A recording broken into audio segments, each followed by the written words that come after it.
పిల్లల్ని తీసుకొని షాపింగ్‌కి అసలు రానే రాకూడదండి. అది కూడా చిన్న పిల్లలైతే పర్లేదు గానీ, ఒక ఏజ్ వచ్చిన తర్వాత పిల్లల్ని షాపింగ్‌కి తీసుకొనొచ్చి వాళ్ళనే సెలెక్ట్ చేసుకోండి అని అనడము ఎంత తప్పనేది మా ఖుషీని చూస్తే అర్థమవుతుందండి నాకు. తనకి ఏది ఒక పట్టాన నచ్చదు. తనకి చెప్పులు తీసుకుందామని తీసుకొనొచ్చాను. ఇంకా సైజ్ కావాలి కాబట్టి. తనకి ఏది అంత సామాన్యంగా నచ్చదనమాట.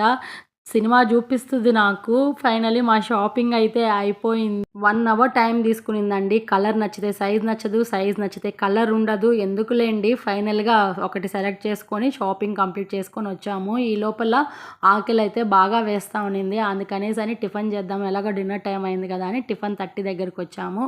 ఇక టిఫిన్ అయితే సూపర్‌గా ఉంటుంది. చానా బావుంటుంది. పెసరట్టు ఉప్మా ఆర్డర్ చేశాము. నెక్స్ట్ సాంబార్, వడ, పూరి ఆర్డర్ చేశాము. ఆల్రెడీ దీని ఫుల్ వీడియో నేను ఛానల్‌లో అప్లోడ్ చేసున్నాను. ఎవరైనా చూడకపోతే ఒకసారి ఎళ్లి చెక్ చేయండి.